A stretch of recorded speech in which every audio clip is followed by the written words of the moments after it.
Hey everybody, welcome to another episode of Purple Insider presented by FanDuel. And we were not going to skimp out on the Purple Insider Fantasy Schopp with Mike Schopp, WGR 550 and ADP Chasing, our resident fantasy expert. And we got some fun here because we're going to be able to go through all of the props for this game and preview Vikings and Chargers, as well as talk about things around the league. I'm just curious. The broad question before we get into some of these props and everything else, Mike. What is the number one discussion going on right now in the fantasy world? Like you are really like in that space with all of the greatest experts on earth in the fantasy world. Kyle Pitts used to be the main discussion, but what is it so far through 6 or 7 weeks here? Man, I don't know what number one is, but in terms of a player, since you mentioned Pitts, I think Saquon Barkley is a pretty good one right now. And you just saw him. We have Derrick Henry too. We've talked about how after a season in 2024, where if you faded old running backs because you saw all the charts and you read all the articles and you knew there's an age cliff or a number of touches, 1,500 touches, different things. And then you ended up looking at your bank account at the end of the season and it was empty because we lost to all those guys. We lost to Jacobs, we lost to Kamara, we lost to Connor, we lost to Mixon, the same names. Now we'll see what happens with Henry or even Barkley, but I'd like your take on this. There is a conversation happening about whether he's washed. Mhm. And the heavy workload last year, the age, he's had injuries. For Philadelphia, not to be able to run the ball efficiently is really stark.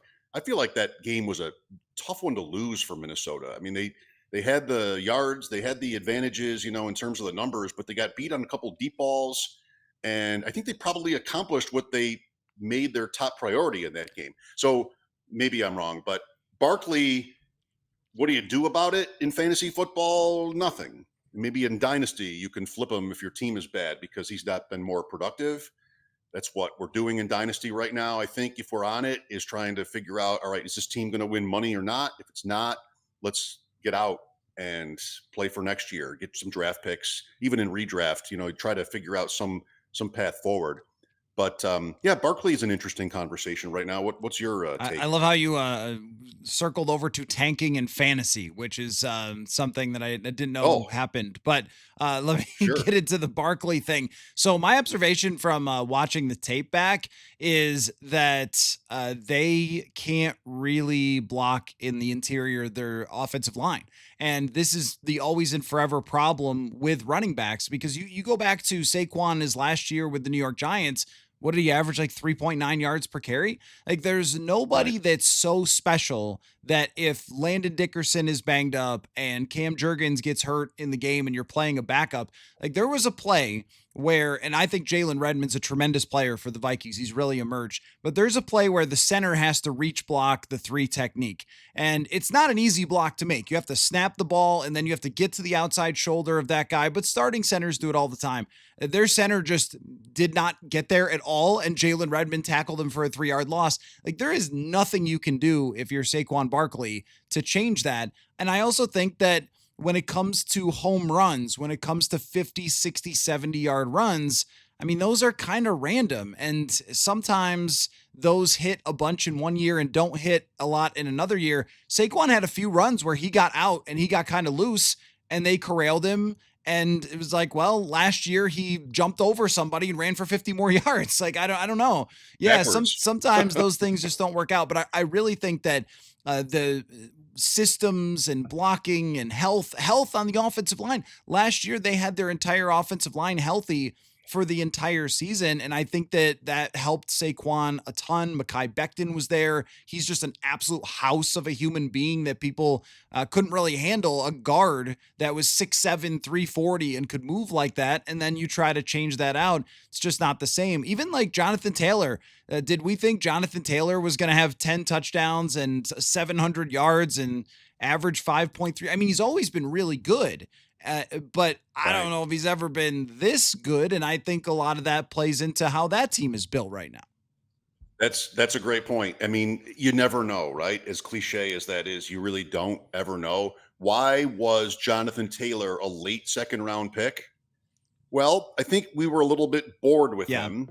There's always we had to have Genty, we had to have Lad McConkey. These are guys that I mean, at least Genty went ahead of Jonathan Taylor in drafts. Now he feels like the guy that if you don't have him, you're going to lose. And why didn't we like him more? Boredom, but also the Colts. The Colts were not supposed to be Yep. good. They were supposed to be starting Anthony Richardson because they drafted him in the top 5 the year before. And that's what you do. If you're a competent organization, you don't just throw away an asset like that. But apparently he was so destructive and so terrible that they felt they had no other choice.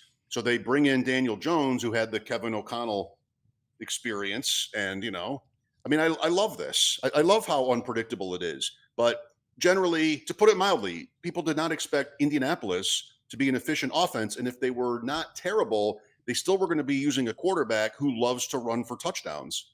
And this year it's Taylor who's hitting those home runs. And Daniel Jones, I just saw from Doug Farrar, is putting up the most efficient season under pressure of anybody like ever so far. And that's just wild, we had Geno Smith and his renaissance, if that's even right, because was he good in the first place? I mean, we had the Darnold story, we have Baker Mayfield, and now we have Jones. And I don't know, I think they look pretty legit. And if it continues and Taylor stays healthy, which is never a given, he's going to have, I mean, he's the offensive player of the year. You don't even have to do the gymnastics this year, as productive as McCaffrey has been, or, JSN. Taylor is going to win that award if he stays healthy and nothing dramatic changes with the Yeah, he's Colts. having like a LaDainian Tomlinson type season. Yes. But when it comes to Jones, one thing is that pressure number will definitely regress. So that will be interesting to watch throughout the season because he's still Daniel Jones in there somewhere. But I think when we talk about like running backs and the circumstances, I always first look kind of at the blocking, but also schematics and how you want to play as a team. Like they have Shane Steichen, who was there with Jalen Hurts, and they built that whole house around Jalen Hurts based on his vision. And a lot of that is playing the quarterback's ability to run with the running back, which we've talked about that impact with Lamar, Derrick Henry, and different running backs. But also, they want to run play action all the time. I can check on what their play action numbers are, but it feels like they're running play action every other play. Which, if you're Good. right, I mean, good if you can, but also if you're going to do that, that means that you're usually going to be setting up the run a lot, right? So it's how much do you lean on that, that running back as well, not just his success, but I also think that these two things play off each other. So if you're hitting play actions and you're hitting the passes, then they have to respect that it might be a play action pass, which makes it easier for your running back. And this is why Gary Kubiak and Mike Shanahan and Kyle Shanahan did this stuff forever and still do it. And but it does feel like one of those seasons where a quarterback who's good can just be swept up and elevated by what's around him, kind of the Brock Purdy or Tua a couple of years ago. And I think it's the hardest thing in the sport to figure out, like, will that sustain? I think everybody thought Jared Goff wouldn't sustain because, oh, well, he lost a lineman, he lost his play caller, and he said not so fast. But there are other quarterbacks, and Tua included, where we've seen, hey, if you lose one key piece or you lose a play caller, it's going to be totally different. But in the context of this year, the Colts look pretty darn scary. But also, how about your Cowboys? I'm going to call them your Cowboys because hey, Fine. you I'll were take on the it. Cowboys from preseason saying pick up every Cowboy player because they've got no defense and a ton of stars. How about Javonte Williams though? Because we're having this discussion about running backs and circumstances. I mean, this is a guy that like with Denver, just a guy like doesn't even really register. And they had been a team that paid running backs in the past, giving that huge Ezekiel Elliott contract, and they've absolutely nailed it here. It's funny, they let Rico Dowdle go, and it's like Rico Dowdle revenge game. Hey, they guess they made a huge mistake letting Rico Dowdle go, and yet their guy has been every bit as good. So I think there's like a mixed mash of some running backs are super stupid talented, like Bijan Robinson and Jameer Gibbs, who probably will just be great no matter what. And then there's other ones that shine, I think, because of their circumstances. And Javonte Williams is probably the most shocking to me. Folks, maybe you haven't started your holiday shopping yet, but those holidays sneak up on you fast. So let me give you some advice. Check out Uncommon Goods. Uncommon Goods makes holiday shopping stress free and fun with thousands of one of a kind gifts that you can't find anywhere else. Uncommon Goods looks for products that are high quality, unique, often handmade or made in the USA, many of which are crafted by independent artists and small businesses. And because they're made in small batches, the best finds can often sell out fast. I'll give you an example of something that I found for a gift. You guys know I have a greyhound dog. Well, I searched greyhounds and I found artist made towels and jewelry that I know my wife will love. You can literally do that with anything that the people in your life are into. And if that's not enough, with every purchase you make at Uncommon Goods, they'll give back $1 to a nonprofit partner of your choice. They've donated more than $3 million to date. So shop early, have fun, and cross off some names from your list today. To get 15% off your next gift, go to uncommongoods.com/Purple Insider. That's uncommongoods.com/Purple Insider for 15% off. Don't miss out on this limited time offer. Uncommon Goods, we're all out of the ordinary. Folks, are you overwhelmed by the number of different options for hair loss? Are you exhausted by looking around the internet for answers and watching late night television commercials, seeing if any of the options will work for you? Well, getting your hair back doesn't have to be that complicated. If you want to be happy with your hair when you look in the mirror, then Hims can help you get that confidence back. Hims can help you with prescription treatments that have clinically proven ingredients like minoxidil and finasteride that can help stop further hair loss and regrow hair within 3 to 6 months. They make it so simple for you with 100% online access to personalized treatment plans that put your goals first. No hidden fees, no surprise costs, just real personalized care on your schedule. For simple online access to personalized, affordable care for hair loss, ED, weight loss, and more, visit hims.com/Purple Insider. That's hims.com/Purple Insider for your free online visit. hims.com/Purple Insider. Individual results may vary based on studies of topical and oral minoxidil and finasteride. Featured products include compound drug products, which the FDA does not approve or verify for safety, effectiveness, or quality. Prescription required. See website for full details, restrictions, and safety information. Yeah. So three things. In terms of fantasy, one thing that's different from I think how I probably felt a couple of weeks ago, and I think we had this conversation, is the first round and all the apparent or probable misses. And 2 weeks later, or whatever it is, that looks different, including Bijan Robinson and CeeDee Lamb, who's back and gets 100 yards in his sleep, and Gibbs and Chase and Jefferson, who are still getting their numbers even though their quarterbacks are out. So I think if you drafted one of those guys, you probably feel at least okay, if not amazing, like Gibbs. Wow. Two, appreciate that on Dallas. Most of fantasy football, or much of it, is very hard to predict. But Dallas looked like it had the formula that you want: the bad defense, pass happy, partly because there was no clear running back quality. They didn't make a trade for anybody. They drafted Jaden Blue and he got hurt right away in camp, and like nothing was really happening there. So all the more reason to lean into Lamb or even Pickens or Ferguson for sure. And Prescott looks like he might be the best quarterback in the league this year, which I think you and I might agree is not that surprising because he's been great. So there's that on Dallas. Three, though, unfortunately for me, Williams in drafts was the one exception, because I thought instead of drafting Javonte Williams, who was never good, really, then he had the big injury in Denver. Ugh, and maybe they bring in someone else. We're drafting all summer in the 10th round. Well, I can draft Miles Sanders in the 17th round instead, and 2v2 come out ahead. But Sanders wasn't good either. I couldn't tell you that he was when I was making those picks. And then now he's out for the year. So in best ball, like, that's dead. But Williams has been good. He's got the right talent and everything around him to thrive, and he's thriving.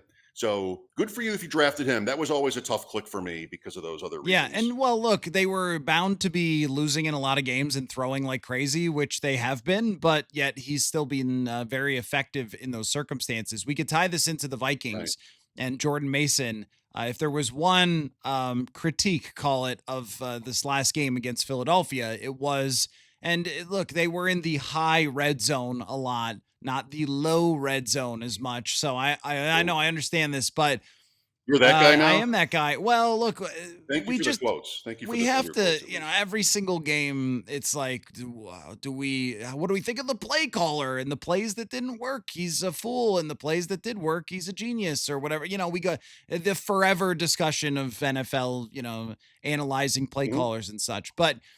When you have 2nd and 1 at the 6 yard line, please, Jordan Mason is here for a reason. And the fact that Jordan Mason has all of what 4 touchdowns and under the circumstances where you have Carson Wentz playing quarterback, I think is kind of disappointing. I mean, 4 is not a terrible number, and 380 yards isn't a terrible number, but I think we believed that with McCarthy and Wentz that there would be more in terms of the running. I think that injuries on the offensive line have had an impact. I don't know how much you want to run into Jalen Carter, who holy cow, like just is the freakiest freak. So I don't know, maybe they didn't really want to do that at the goal line. They had him run a wildcat touchdown in this game. But I also think Kevin O'Connell is who he is. And I tweeted this out, some chart of from Football Insights on Twitter, some chart of expected when you would run versus how much you've run. And of course, the in the red zone, the Vikings are passing way more. And it's like, didn't we talk about this? I thought we talked. I thought after going 0 for the world against Detroit in week 18 in the red zone that we talked about this with Jordan Mason. And I think it is that just like you and I, we won't change. We can adjust a little bit, but we won't change. Kevin O'Connell won't change. And I think that's okay philosophically in the bigger picture. But with Jordan Mason, I don't think any Vikings running back's ever just going to gain 1,500 yards and get 20 touchdowns. No. By the way, I just meant about the low red zone thing. Like, I think you and I, since we've known each other, have made fun of how Oh, many yeah. different new Yeah. terms come up in football. The low point for now was Monday night with Lewis Riddick's complimentary Oh, momentum. yeah. Yeah. I mean, just throw the headset on the floor and leave with dignity at that point because the complimentary stuff is all nonsense. Every broadcast now has to tell me when it's late in the first half who's getting the ball first in the second half. Why do we care? You're both getting equal number of possessions. Why do we even care about double dip? Oh, All this yeah. crap. It's just like I just drown in the sludge listening to NFL talk on Sunday sometimes, or that's how it feels. You know, it was an interesting conversation in the summer. Would the Vikings run more? I mean, maybe they didn't want to. They did lose Jones. You know, he was important to them, and he'll be back at some point. I think the offensive line point would be my point here when it comes to Mason. It just isn't coming easily enough to that offense, and whether that is a reflection on Wentz or anything else, or even Mason, I don't know. I feel a little bit. I drafted lots of Jordan Mason. The Vikings made the investment. There was a chance they would shift in philosophy. And then you get the Jones injury and start, all right, wheels up. I feel like I'm getting away with it a little bit. It is a little bit Madison reminiscent, where, okay, I mean, I don't think it's really looking that good. It's not undeniable that he has to get 20 touches a game or whatever it's going to be going forward. And I think the most fantasy relevant result from the last Vikings game was Addison with his getting, was it 12 targets, nine Yep. catches, over 100 yards.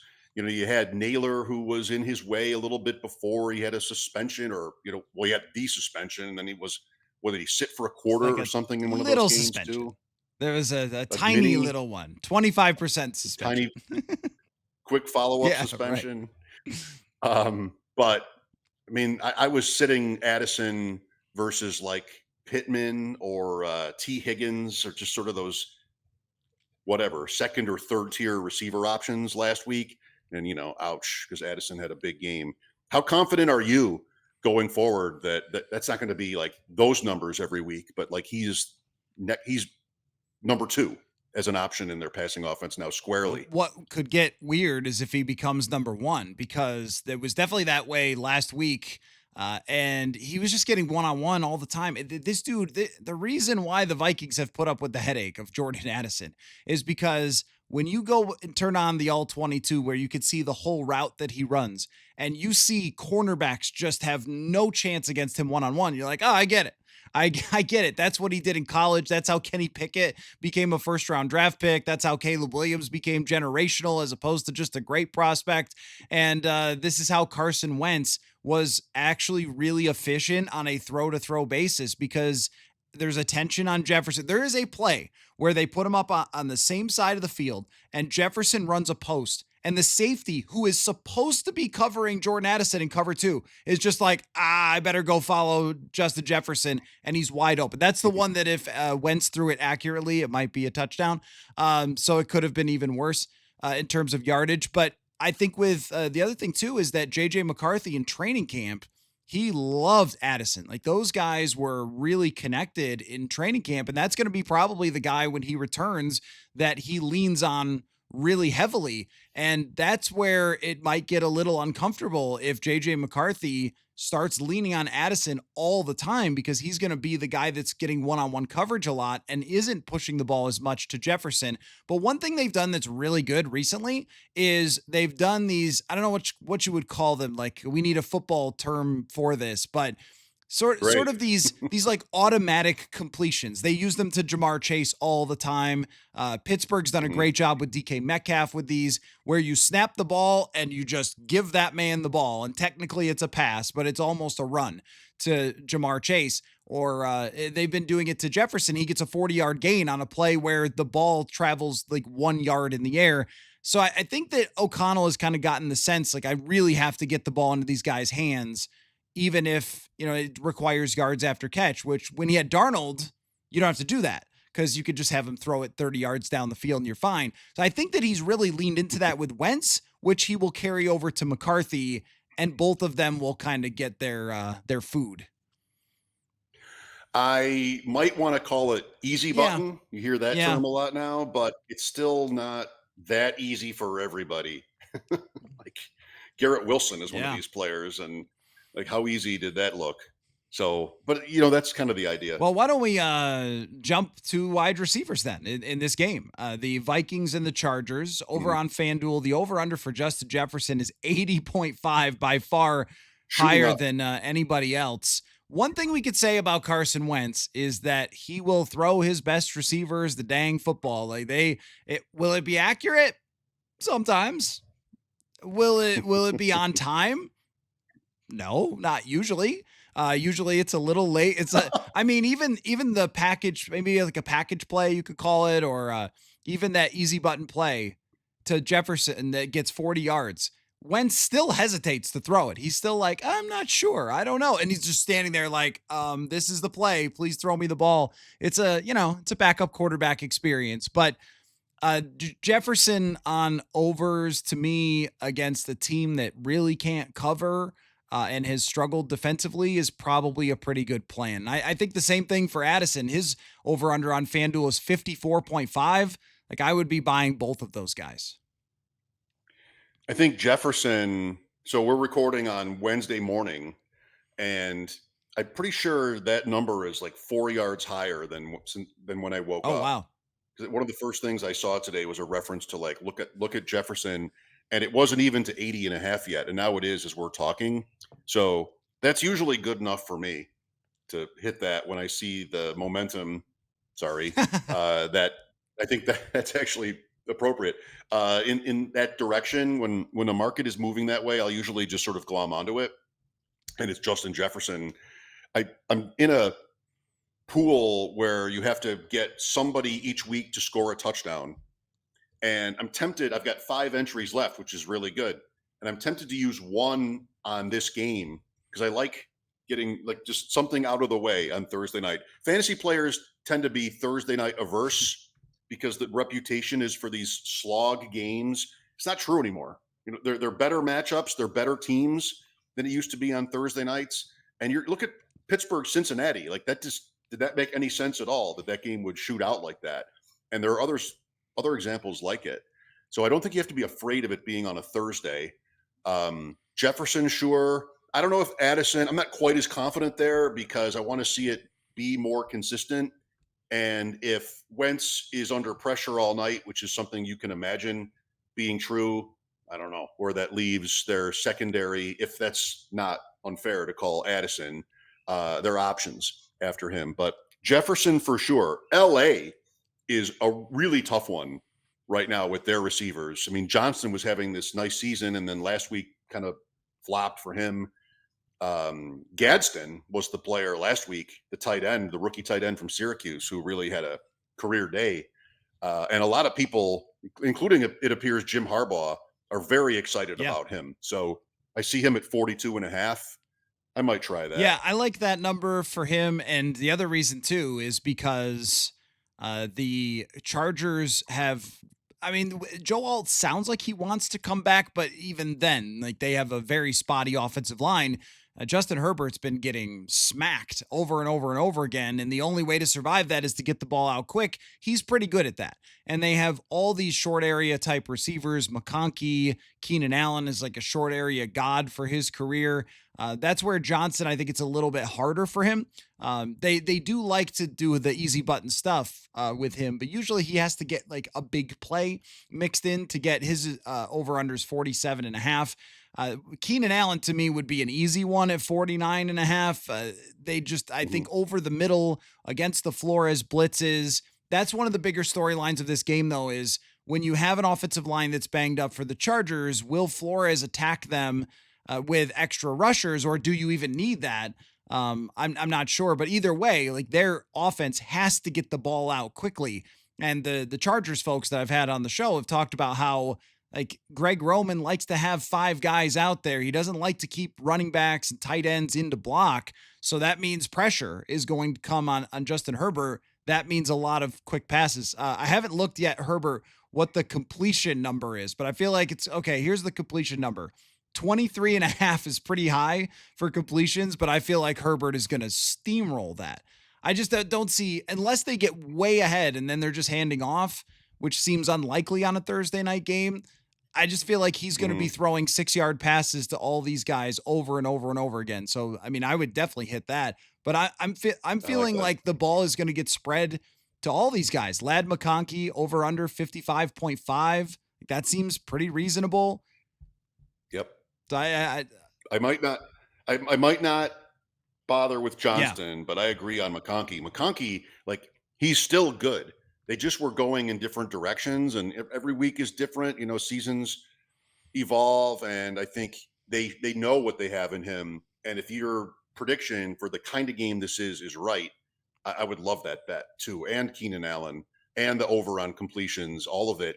The Chargers are up to 3.5 at FanDuel and 44 and a half. So that's 20 or 45 and a half. So that's 24.5 to 21 as the implied score. The Chargers may not have Hassan Haskins in this game, the running back listed as doubtful. He wasn't playing over Kamani Vidal, but if there's one fewer option in the running game, that would even lead you further in this direction. And Vidal's value is somewhat in catching the ball himself. So, yeah, there might be 4 or 5 passes to him here. Kamani Vidal sounds like a guy who created a handbag line in 1912, and then it just became like a huge brand. I'd buy it. I'd wear Kamani Vidal. Well, he's had quite a history on this show with us, going from that can't be a real person to, all right, you're probably not kidding this time. He is, I think, probably a real person, to, okay, you're going to go to LA and watch him start against the Vikings. Part of legitimate game preparation. 55 and a half on FanDuel for Kamani Vidal. I don't know. I just, Rushing? Yeah, I mean, total. Yeah, just rushing. I think it's hard to predict because this Chargers team, now, like you said, on Thursday night, sometimes it's what they've been recently doesn't mean a thing. I mean, the Bengals had been the worst looking team in the world, and then all of a sudden they weren't. So that does happen. But I know that they want to run as a team, but if they get behind, they're going to have to just throw and throw and throw. If their offensive line can't block. I mean, we saw the Vikings do a much, much better job. Now that Harrison Smith, it's crazy how defense works. Harrison Smith is back playing all the snaps, which means Josh Metellus is in the box, which means he's a great tackler. And all of a sudden, he gets five stops against Saquon Barkley, and it's a different story from what it was 2 weeks ago, where Metellus is not playing in the box as much. So these things kind of have a tumbling type of effect on defense, which is why they're so fragile. But I don't know that they're going to be able to really run against this Vikings defense that put a lot of effort in the bye week into slowing that area down. Yep, and the Chargers' reputation because of Greg Roman, I guess, coming into the season was being more run centric, and that's just not been the case Mhm. this year. So all of this pointing toward the Chargers throwing a lot of passes in this game, I feel like is all very logical. I'm in. The one thing that would help that even more is if Minnesota could score Yeah. on them. That'd be Yeah. nice, and then put the pressure on LA. And maybe that's reasonable to expect. Indianapolis went out there and just buried the Chargers. So yeah, I like how this Okay, so sounds. here's Herbert and Wentz. 255.5 for Herbert and 222.5 for Carson Wentz. I think that if Herbert hits the under on this, then the Chargers won. And I think that it would be almost surprising if Wentz didn't throw for more than that, just considering what the Chargers are doing on defense right now. Because even Wentz, as inaccurate as he could be and as up and down as he could be, like every other quarterback, clean pocket, time to throw. If he's got that, they haven't rushed the passer that successfully. The Vikings have almost their entire offensive line back, assuming Brian O'Neill is okay to go. He missed some practice. I think they're going to end up throwing pretty successfully on this team. Okay. I'm not sure I like that. I'm not sure I want to go over on Wentz. But if you're going to play these other plays on Herbert, you can't go under that yardage total Right. either. So if you see a big volume game from LA, I kind of want to predict that Wentz will need a big one to clear that bar. And I think that's your bet there, whether that's Addison or Jefferson or someone else. You love like sort of a run after the catch 55-yard play early in the game if you have the quarterback over in sort of a modest number like this. Don't love it. Okay, so the over under for the game 44 and a half. The Vikings are 3.5 point underdogs, which surprises me a little bit just because of how bad the Chargers have been. I do think it's tough to go on the road after playing the Eagles. They had to do this last year with Detroit and the Rams, and it was not great. So, Right. are you taking the Chargers here? Taking the Vikings? Who we picking? I would take the points, I think, because I just don't trust the Chargers. And that's sort of the consensus for most of the world, or at least America, for the last 38 years. Just you can almost never trust the Chargers. Um, it's not quite a buster game where one team is coming off a bad look and the other a good one, and then you want to go the other way because that's the NFL. But Minnesota lost as well. It's an interesting matchup. It's not a division matchup or even a conference one where you have a lot of history between the teams. There was a great game in Minnesota when 3 years ago, even Mike Williams, like this shootout between the Chargers and the irrelevant to tomorrow night or to whenever we're watching this to this week's game. But I remember that. Otherwise, there's just not a lot of familiarity or history to draw on, unlike like last week or a division game, obviously.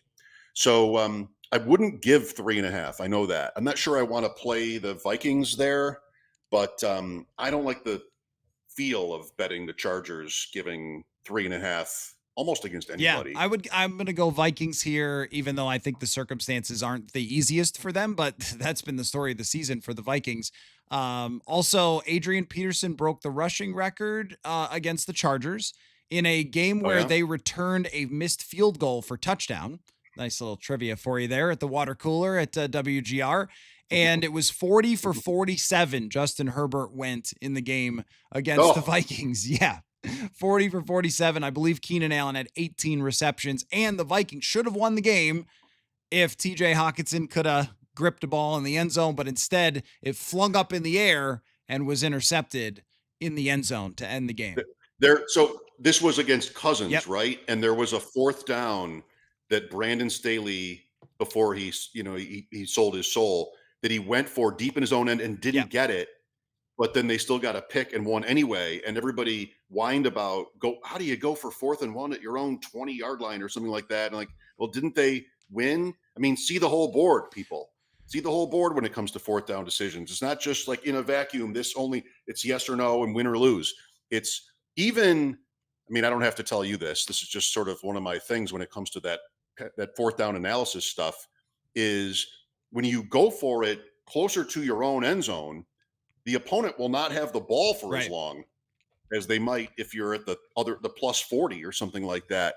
So, I mean, that can be good math too, but you never hear To that. go down that rabbit hole with you, I did an article a couple of years ago about the rapid increase of teams going for it on 4th down. And one of the people that I interviewed was the number one Madden player in the world.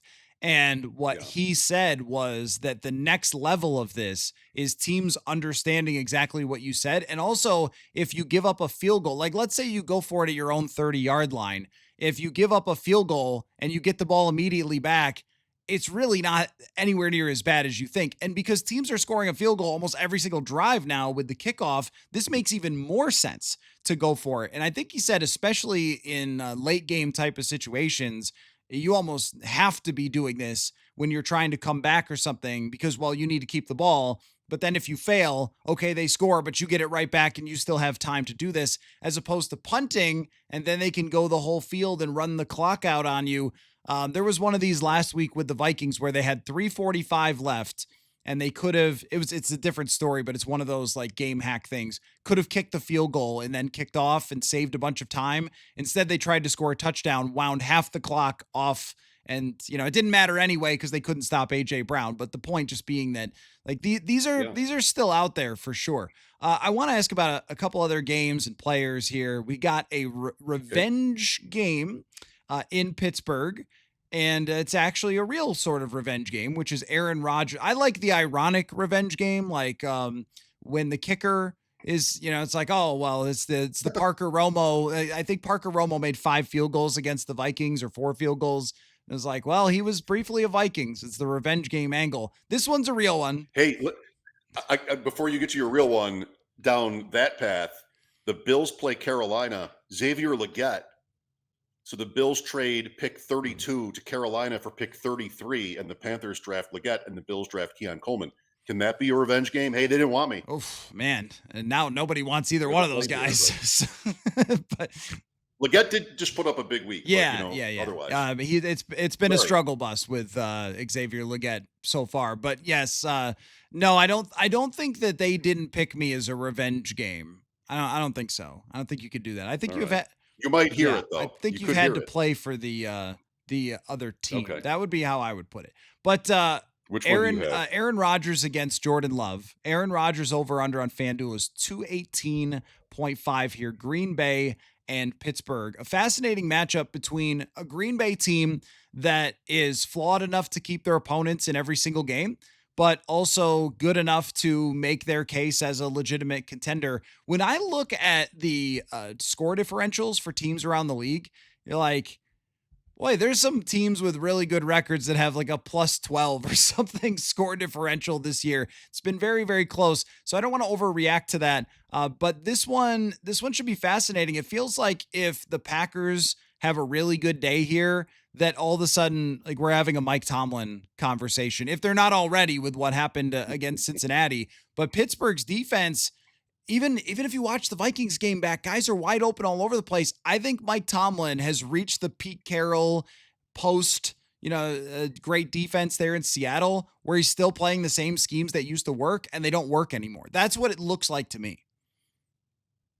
I mean, how they couldn't just get Jamar Chase Or doubled singled, once in or a while, singled late in the game. He's or like running. singled. That is where I actually could have made that catch because there was no one within 15 yards. Yeah, he had a play late in the first half where at the sideline and they overturned it because he just, I don't know, his heel touched the line or something like that. And the next play they just ran the same thing.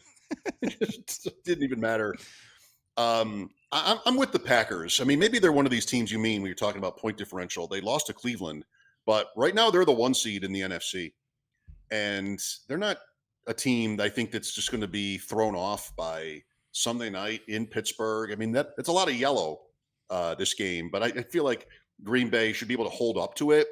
I just keep wait from a fantasy standpoint. I just keep waiting for the Packers to lean into their passing game, to lean into Love. I mean, it's narrative street if they do it here against Rodgers, but I'm not betting Aaron Rodgers overs. Got away with it last week, throwing to tight ends. They put that on film. I think Green Bay is good enough to be prepared for that, and they can get to the quarterback, which could be a disaster if Micah Parsons happens in this game for Rodgers. So I like the Packers here. I think the Packers are actually good, and the Steelers are not. I would agree with that overall. Plus 33 for the Packers, which is kind of underwhelming for a team with that many wins. Probably should have had another one against the Dallas Cowboys. But Jordan Love on FanDuel, 237.5 over. I would go with that all day. I know they love to run the ball, but it just seems like this passing defense for the Steelers is so problematic. And one of the things about Jordan Love, and Vikings fans, like, put the earmuffs on. I know you don't want to hear this. He is awesome at avoiding sacks. And that's the He is. only chance that Pittsburgh has. And I'm sure Joe Flacco knew this. The only chance they have on defense, and this is how they beat the Vikings, is if they get 6 sacks in a game. But if they don't, they're getting absolutely shredded. So I would go over all day on Jordan Love here. Yeah, Love is a little bit like Rodgers in a way where he doesn't get sacked, doesn't throw picks, like he's pretty reliable. So I don't love the over because they're still not. I respect the point about Pittsburgh's defense. They're still not like that team, and maybe they will have to be in this game. Of course, if you get behind, that feeds into that. But I don't know. The passing numbers this year, Matt, are tough. Like it's just numbers that look at Josh Mhm. Allen. I mean, numbers that seem pretty like easy bars to clear end up not being cleared. So I'm conservative when it comes to passing overs right How now. are you, folks? Let's talk about a passing over that I'm sure a lot of people will be hitting this week, which would be Andy Dalton. Andy Dalton. I mean, I would. Patrick Mahomes, 281.5 against Washington. No. That's way too high, I think, for me. But you being in Buffalo, is everybody nervous? Is everybody talking about, like, oh, not this again? And it feels Yeah. it feels very Patriotsy, where they would have like a bad start or something, a bad run, to be like, oh, maybe. And no, probably not. Well, Kansas City is here next Oh, week. So you could look ahead to that. The Bills are in Carolina this week, and that's a game where if you lose that, I mean, Allen has never had 3 losses in a row, and he's sitting on 2. The Bills might be about an 8-point favorite in Charlotte, and the Panthers are 4-3. I feel like Dalton gives them a better chance to win than Bryce Young does, but not everybody would say that. And then Kansas City next week. Is there a sense of dread here or maybe across the NFL about how the Chiefs look? Probably. Maybe there should be. The Raiders ran 30 plays in that game and never got to the red zone. Even the high reds and low red, they never got to any of the red zones last week. I mean, 30 plays is the fewest in the NFL in 25 wow. years in a game. The Chiefs, it's all about their offense, but they have their moments on defense too, and the Raiders were incompetent in that game. So, yeah, I mean, that's the Raiders. Kansas City still has a lot left, though. They have 3 losses in Buffalo, where they might be an underdog, probably will be if nothing weird happens this week. They've got at Denver after the bye. Following that, they've got the Colts after that, at Dallas on Thanksgiving. Like that's after Washington. That's their next 4 games, if I remember right. And there are teams in sports where you get to the end and they look like the best team, but they don't make it. Like right now, the Chiefs are not in a playoff spot. That's really interesting. Yeah. Well, I mean, the schedule always matters to this, but with Patrick Mahomes and his full bevy of weapons, I just wouldn't doubt that he'll at least keep them around or above 500 until they get to a different part of their schedule, Yeah, and that he'll win some yeah. big games. I mean, look, it's just really hard. This is a guy who's making Juju Smith-Schuster his number 1 wide receiver for a really long time, and that guy hasn't been good forever. And so now with Worthy and Rashee Rice and, hey, Hollywood Brown, who I've made fun of many times on the show for never being actually active in games, is active in games. And and you know what this does? This allows Travis Kelce to get more space because teams are paying attention to all these guys when they wouldn't otherwise. And now he's open again. As a fantasy player, I'm just hanging on hoping that it happens for Brashard Mm. Smith in that backfield. Like if without Daniels, if that's the case here, if Washington can't function, I mean, their receivers have been out, that team's down pretty bad. If that's the game, are they just going to go to Kareem Hunt again at his stage of life? Maybe because they feel like he has a less chance of getting them Hmm. beat by mistakes. But Smith was starting to work in rookie running back, late round, maybe seventh round, even rookie running back this year. He was starting to work in, and at receiver anyway, with Rice and then Worthy the last 2 years, you saw those guys really ramp up. Remains to be seen. I'm not assuming they're going to start trusting their rookie, but I'd love to see it. I mean, I have, well, everybody, 6 teams on bye this week. I've got a couple. I mean, I draft a certain way, and it often leads me to be sort of scrambling at running back. I've got a couple teams this week that are going to start Rashard Smith. That doesn't feel great, but look at your waivers. Like, there's nothing you can do about it if you play like I do He's anyway. supposed to be a guy that catches passes out of the backfield, but I feel like that gets said about everyone who comes out like, oh, he's going to be a receiver and he's going to catch a lot of passes. And then it's really dependent on just uh, what the quarterback decides to do. And a lot of teams just don't do it. Like a lot of teams are not going to lean on a Christian McCaffrey, which I think that as the NFL seems to be going backwards in time, teams should be doing this more of, hey, throw Tom Rathman 100 passes. Why not? Let's have a real quick conversation. Why don't we rapid fire this through? I was looking at the rookie of the year odds on FanDuel. Jackson Dart is now the favorite for that. I'd like to go through a few of those guys, but I also want your take on Travis Hunter. I look at Travis Hunter, and this is just my eyeballs and nothing else. I see a guy who could be an elite cornerback, like a one of the best total difference maker. There's five of them in the league, if that, and he could be one of those five.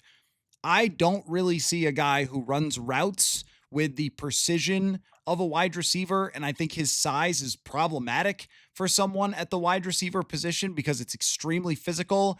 And it feels like Jaguars stop trying to make this happen. I know that you spent all your draft capital, and if that's what you're going to do, you feel like you got to get the more valuable position. Maybe he behind the scenes says, I'm a wide receiver, I'm not a corner. You got to play me at receiver, and they have no real choice there. But I just don't see it. I just don't see the same skills as I see from top wide receivers. And I feel like I have a good resume of covering top wide receivers to know.